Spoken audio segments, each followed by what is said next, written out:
And it's so many of you rely on grants and donated dollars to keep you floating. And so we want a little talk deeper about those grant budgets. So I'm going to turn it over to you, Kathleen, and I'll be watching the chat for questions, but I want this to be very interactive. And I know Kathleen does too. So let's make it a great conversation where we all walk away with a new tip or strategy around grants. So Kathleen, it's all yours. All right. Thank you so much, and appreciate all of you taking your time to be with me. I am a grant writer, and I have been in nonprofits for many, many years and decided I'd like to learn how to write grants. And the beauty about grants is you can learn. And there's not well, there are some college courses out there, but there's no degree in grant writing. And so I learned. And through that process, I've been able to win millions of dollars. But I am new to Bridges Out of Poverty and really starting to understand the concepts more and do work in Wichita. And I asked Ruth and the team if I could do some of these snippets about grant writing, because I want to share what I have learned with you, because I'm in love with Bridges Out of Poverty. And so that's how these sessions have started, and this is my second one. So today I want to take very specific things and share and talk with you about it, and then gather your feedback. I want to learn from you also. So we're going to jump right in here to well, I think we are. Yeah, just put tap on or click on your PowerPoint, and then it'll let you advance. All right, thank you.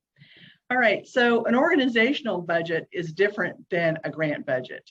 An organizational budget is when your entire organization has put together for the entire year, and your board of directors has approved that.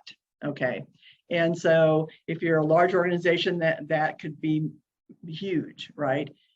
So, but a grant budget, that's different, because that's what the funder who's going to look at your project, you're only going to talk to them about this program that I want you to fund. And so you're seeking funds only for that specific thing. So everything that in that budget will only relate to that project. Now, if you're lucky and you do it well, you'll be able to pull threads from your organizational budget, right? Because that has to be funded, and that's what you need your grant to do.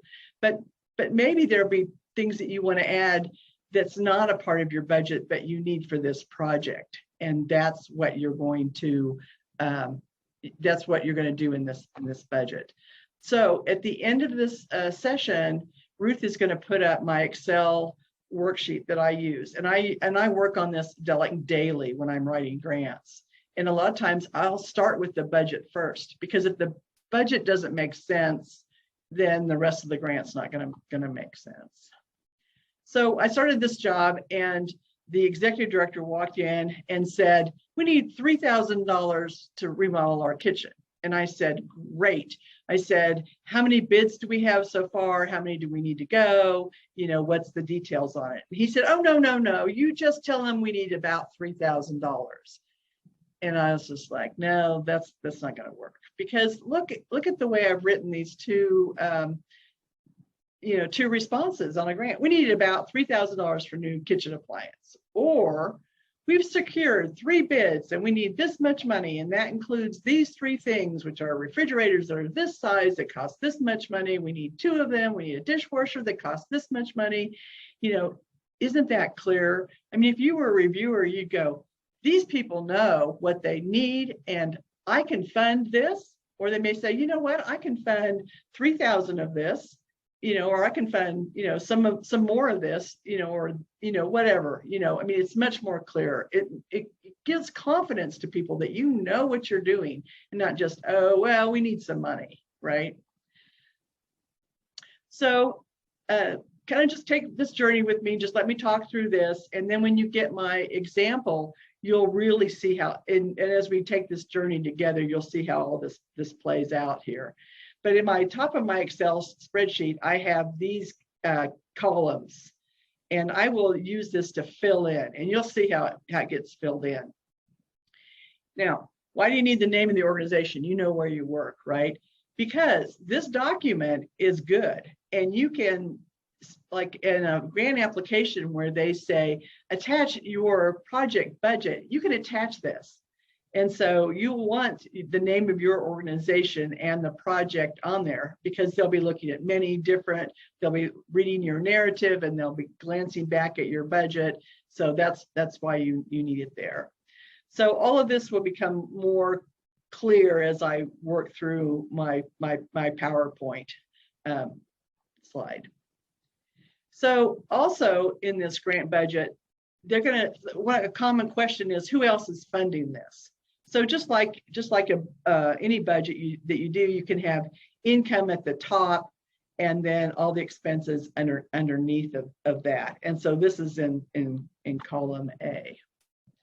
So here's what that name of the organization, and then you can see the categories at the top. And so in my example, I'm going to say Bridges Out of Poverty, and the income. And from the Red Foundation, I've already received $5,000, the Blue Foundation, $1,000, and the Green Foundation, I put green because it's money, right? $10,000 from the Green Foundation. And already on this project, we have $16,000 raised. So here's the rest of my, and this is under the expenses.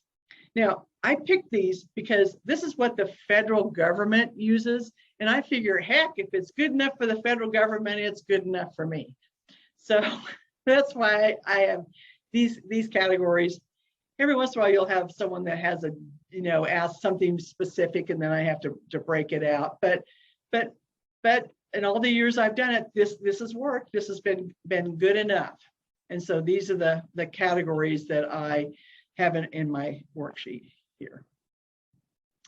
So we're talking about personnel cost. People say, how do I fund an executive director? Well, your executive director is probably going to spend time, or they better be spending time on this project, even at a very high level of project oversight, right? And supervision of people doing this work. And so you can put your executive director's time into a grant if the grant allows for personnel cost.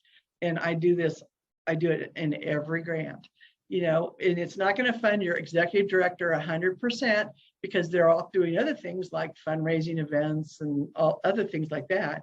But wow, I mean, if you can get half of your executive director's salary funded through grants, it's a win for your organization. So I always put executive director time in there. And then recently someone said, well, we have an accountant that spends time on this budget. And that made a ton of sense to me too, because, they're doing, they're doing accounts payable, accounts receivable, they're looking at the grant budget, there's grant management in there. So I've started adding in the accountant. If you're executive director, if you're small and your executive director is doing some of those tasks, it's just a different line item, just a different way to get more money coming in to the organization for salaries. Obviously, program director, this is usually a big part of it, because someone is doing the work and on this project. And so a great deal of their time will be put into this budget. And then getting ahead graduates that maybe you've hired now that are on the payroll, right? And that are doing getting ahead classes. And so let's get them funded through grants. And so that's that. And then here's a section of that worksheet that you're going to see of what I just talked about. So in my example, the executive director is doing 5 hours a week of oversight and supervision. And then in my example, the executive director is also teaching Bridges Out of Poverty classes. And so I'm saying, 15 hours a week, but they don't do this every week. So they're going to take 12 weeks of the year, and they're going to teach a Bridges Out of Poverty class. And so you can see the math across there. And then accounting, I said, well, accountant's going to spend 5 hours every month on this project. And so I build out their time that way. And then the program director is going to work part-time on this. They have other jobs to do, but they're going to manage the Getting Ahead project. And so the total is $25,100 for this project. And this foundation, my goal is, in this example, is I'm trying to keep my request about 25,000. So I can't get everything funded through this, but the foundation request, I'm going to ask them for 10,000 of this cost. So that's that. And then in Kansas, this is all of the benefits, taxes, fringe that my example uses here. And so you just take the total amount of that personnel cost times 22.92%, and then that's our total fringe. Travel, let's say we wanted to go to a Bridges at a Party conference, and that's going to take airfare, and it's going to take conference fees, hotels, ground transportation, and per diem, because people want to eat. And so we put all that in there. So here's a snippet of what that looks like. I want to send 2 people to the conference, and it's going to cost $600 for their airfare and the conference fees, and you can see how all that flows into my budget there. So for this example, I want to ask the foundation to cover 100% of that request. And last year I was successful, and I was able to bring 5 people to the conference in Texas by just putting that in all of my requests. And so I was super excited to be able to do that.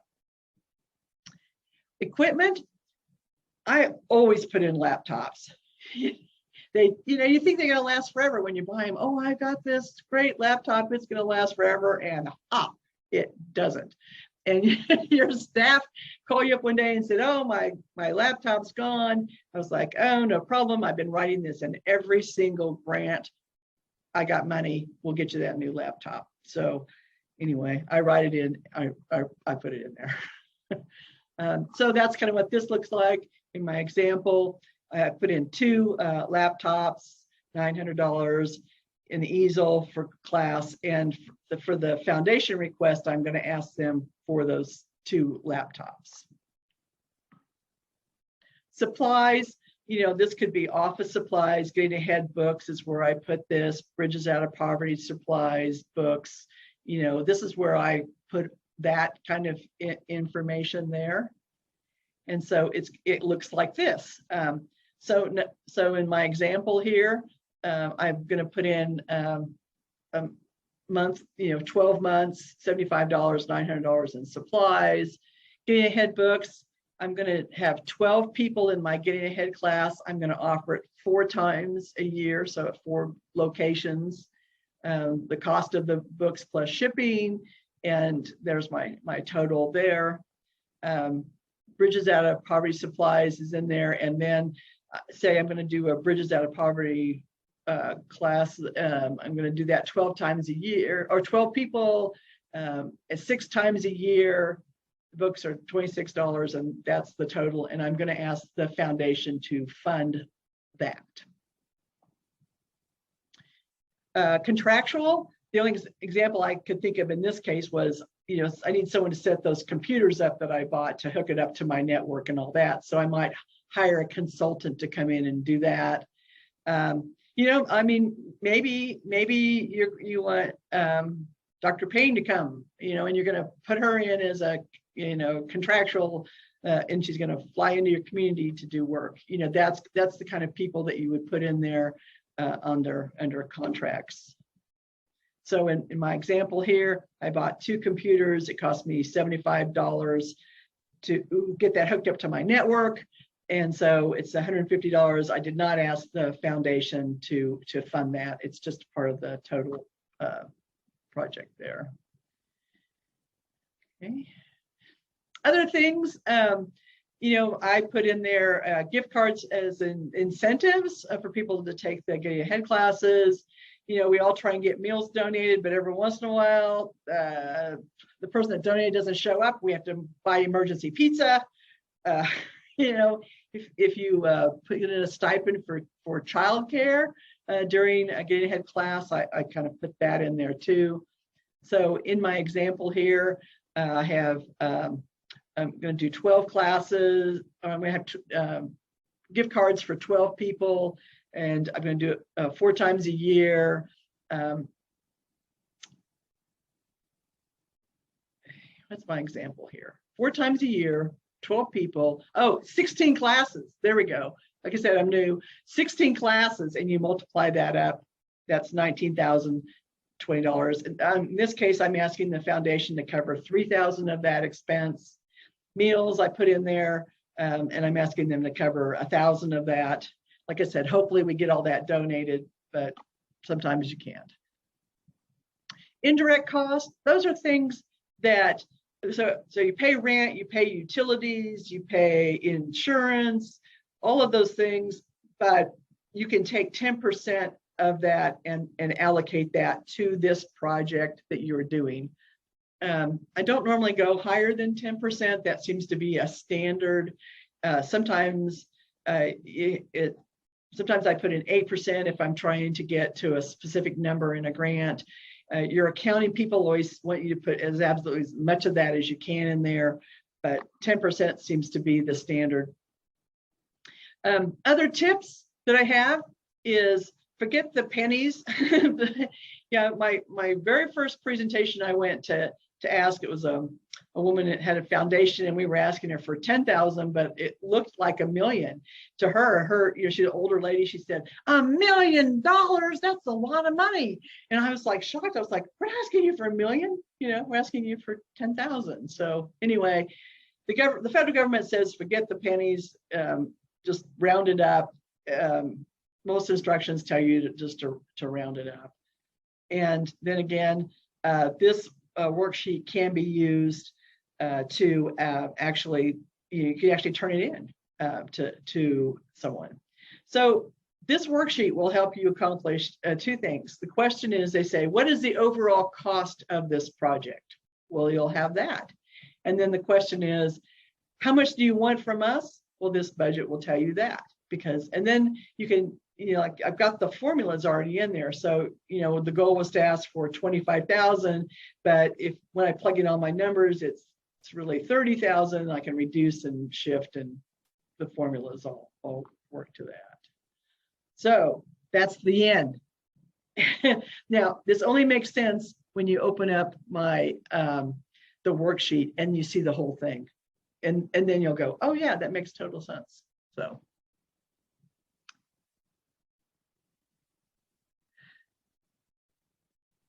One question, why don't you end your sharing, and then we'll see all of our faces larger, Kathleen? Thank you.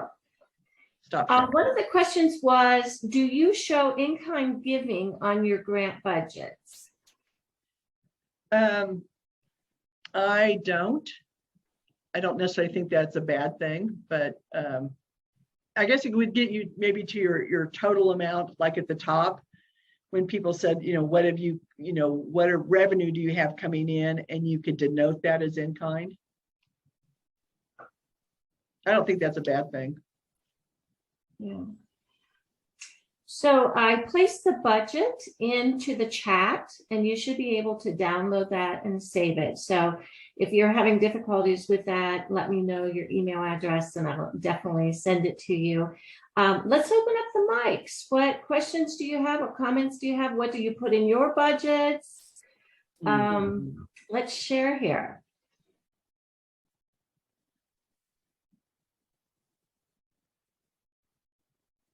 This is Jerry in Tullahoma. I have done a lot of writing for the military, but it had nothing to do with grants because that was all taxpayer funding. It looks to me like with your project budget worksheet, anybody who's literate and has passion for the cause could be effective. Is that a safe assumption on my part? I would definitely think so. I think it's pretty user friendly, and I've been very successful with this budget. So, Mhm. yeah, I think it can be done.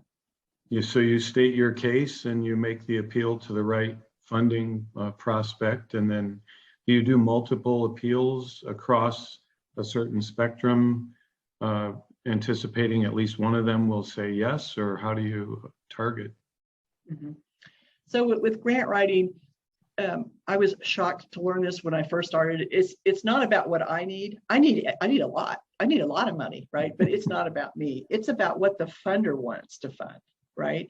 And Right. so we're looking for people that care about poverty, that want to alleviate poverty, and it's matching, it's taking what they want to match up with what you're trying to accomplish. Right. And so, yes, I have every year, I start the year, I write a template, because your mission statement is your mission statement, right? That never changes. And what I want to accomplish for the year shouldn't change that much. And so a lot of times I am just copying and pasting.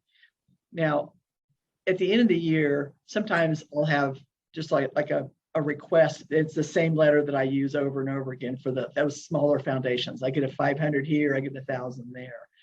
But for anything larger than that, I'm copying and pasting it. I'm researching, what is it that funder cares about? What have they funded in the past? How much money do they typically give? I make all of those changes. Mm-hmm. And I did, my earlier session was on letters of inquiry. And so Ruth has that. And so you can watch that too. That would give you some tips. Thank you. And I wanted to thank you. Now that we're on the screen, I saw the recording, and I believe it was Lynn that hosted that recorded session. Wonderful, very well put together, completely informative. And I felt confident that once I met you digitally here, that I'd be able to launch. We just began. We have our first Getting Ahead classes, and it's Monday will be the 6th week. And we have a good group and a couple of really qualified facilitators. And we have a workshop scheduled, our first workshop in June, for it's kind of a shotgun approach to all those in the community who may be capable of weighing in and joining our steering committee. But we are obviously starting, we're in our infancy, so funding is central to how quickly we'll get our legs under us. And the foundation websites that you start with, is there a certain research tool you always use, or is there some targeting you can help us with? So the Foundation Center, and they've changed their name, they were bought by Candid, but if you go to your library, your public library, and you ask for the person that manages that, they'll give you, and ask for a class, they'll give you, like in my community, they ask it, you can just do a one-on-one with them and they show us how to use it. And it's free if you go to the library, and that's Great. how you do it. That's how you identify those. And it's a really cool website too, because you can do a reverse search. Like if you find who your competitor is, like what other nonprofit is like you can do a reverse search and you can see who has been funding them. Oh, okay, good. Pretty cool. Yeah. Yeah. But it costs a lot of money if you want to own, if you want the license to sit at your desk and do it at home. But if you go down to your library, it's free. Great, super. I'll get there today. I have a question, if I can chime in. This is Cheryl. So how do you handle, we have grants that come in at various times through the year. So I don't always have committed funds, but they're pending, or, our request is out there, maybe for 10,000, but maybe I only get 5,000 of that. When you write the budget for each one, you just keep adjusting, like what's come in, what's not come in. You understand my question? Yes. Okay. Yes, I do. Yes. So that's what I do is, like you'll have more people that have bought into it now. And so you would just keep adjusting that. Yeah. But you want to look at it every time before you send it out. I mean, grants are not just a thing you just like, oh, we did one and we sent it out. I have a story about that. My first job at a nonprofit, the manager of that, I didn't know anything about grants. I was managing events. And every foundation, she sent out the same letter, asked for $2,500. That was it, $2,500 every single time, you know. And so I'm at this event, and this trustee comes up to me, and he said, you know what, I believe in your cause, but you asked me for $2,500. Our average gift is $25,000. And we felt sorry for you. We gave you 3, but you need to pay attention. You need to, you know, research and think and do better. And so at that point, I was like, I need to learn this grant writing stuff. And that's how I learned. That's when I started the journey to learn. You know, you don't want to leave money on the table. Don't do that. Right. May I ask another question? Is it still true that foundations under the IRS code are required to give away a certain percentage of their, whatever it is, their endowment or their whatever fund it's called, every year, and document that and report it to the IRS? Yes, that's still true. So it's like 10% or 15%? It's like 5%. Some foundations will do more if they've had a good year, you know, and it just depends. But it must be distributed to qualified Must be organizations. Yeah. Yeah. Awesome. Yeah. Thanks. Somebody's going to win it. It might as well be you. I love your comment. It's not about what you need. It's about the needs of the funder, and to write it so it appears like the, you know, you're really helping the funder out. Right. Yeah, I love that. And I am so sorry, I cannot find those recordings right now, but we'll distribute those back out, and we'll make sure that you all get them. If you got this information from Lynn Jackson, then I'll have Lynn distribute that again. If you saw it on Facebook, why don't you pop me your email, and I'll make sure you get it. But just in my rush, I can't find it. So I have about 7 topics like this that I can do, like, you know, this like 15 minutes of sharing and then 15 minutes of open discussion. Yeah. And that's, you know, I like this. I want to hear, I want to learn. I'm learning just like all of you. I have a lot of experience with grants, but I don't have that much experience with Bridges Out of Poverty. So that's my goal. Yeah. The first time we did this, we didn't really have an agenda, right? And a lot of people shared where they did get little pockets of money for getting ahead, and for getting ahead gift cards, and that Walmart has little community grants that they give, and so if anybody wants to say where you have received a grant, please say that. It might help out the next person.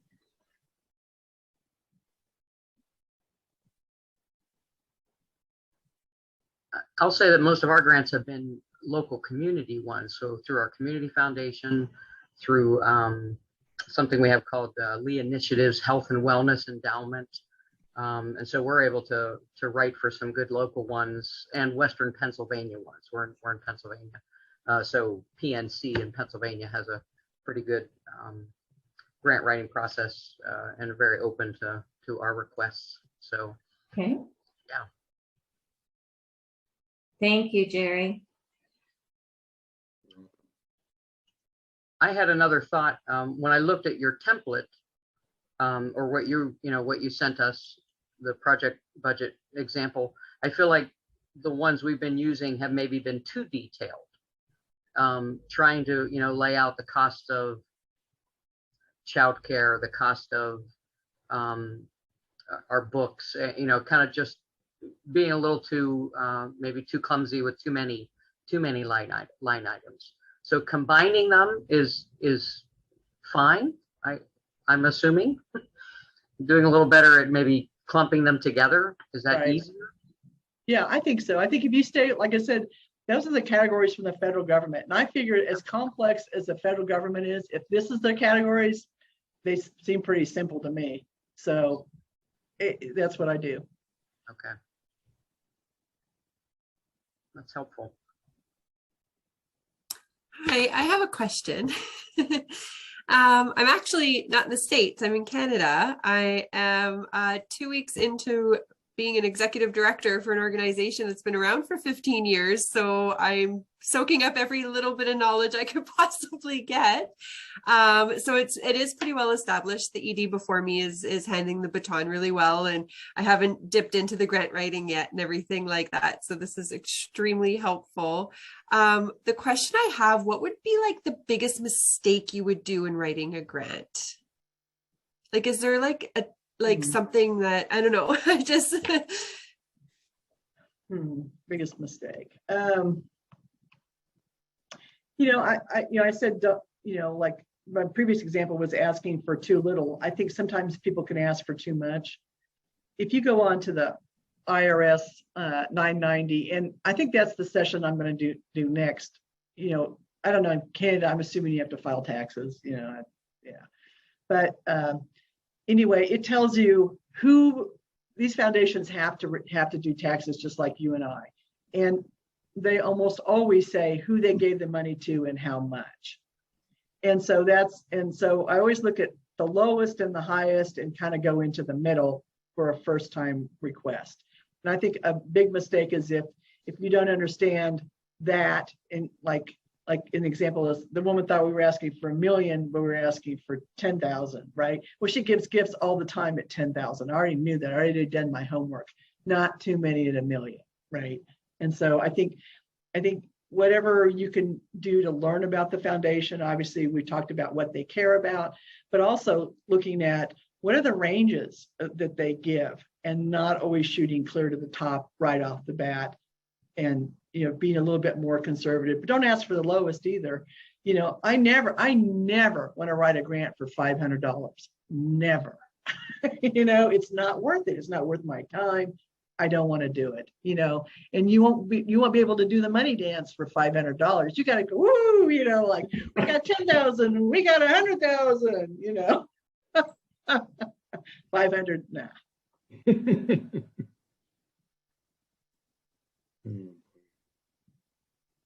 Okay, forget about my little Walmart 500s. Yeah. Kathleen said, go up. I would confirm with what Kathleen said, because if you don't know your funders, you don't know them well, and trying to make relationships with them, then you really are shooting in the dark, and you do what she already described. You're asking for 2,500 when they average 25,000. So really learning who they are and trying to make direct connections with somebody at the foundations, so that you can ask questions, so you can really do a better job for them. Yeah. I know we had a great grant example recently. I wrote a grant asking for 5,000 for bridges, and with our community understanding what we're doing and what we've been building recently, they passed it along to another funder and got us 25,000. And so, you never know once you have those relationships established, and once things really start rolling. We didn't know we would get that. So for our getting ahead and bridges out of poverty, and so wonderful. But that came with relationships for sure. Yeah, I've been handed the relation, like the previous ED has been giving me, like, introducing me to the grantors and stuff. I honestly didn't realize there was so much of a relationship that comes with the grants, which is fantastic. I love that. And they're available for questions. Like, it's a more of a supportive environment than I expected it to be. So yeah, those relationships, thank you for pointing that out. I didn't realize that was like the norm. That's awesome. Yeah. Well, for all of you, Jerry with your first class, Kelsey just 2 weeks in, Rose with 5 getting ahead classes in, to all of you. Great success to you. Come back to us and ask us questions. Lynn knows our Bridget's client base. She can connect you with the Kathleens of the world, the people that have been doing this for 10, 15, 20 years, and help you get the answers you need so that you can be successful in your communities too. Do not hesitate to make that phone call or to send that email to join these webinars. I don't think, shame on us, I don't think we have the next date scheduled, but watch emails from Lynn, watch emails or the postings on the Bridges Out of Poverty Facebook page.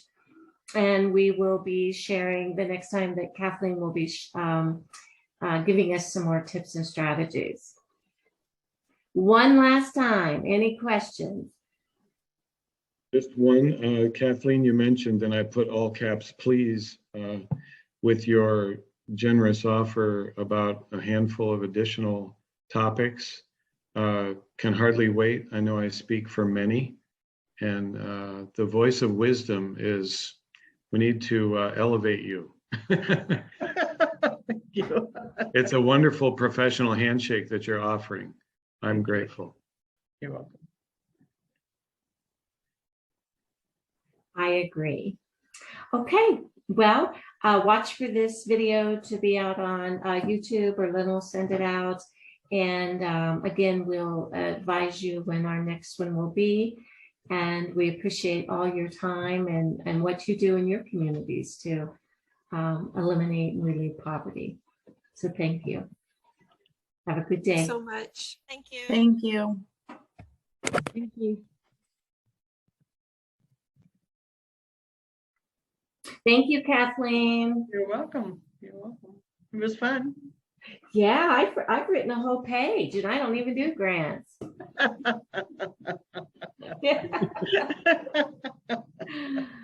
appreciate it. Thank you. We'll see you next time. Yeah, All right. next time. Bye-bye. Bye. I'm going to end it for all.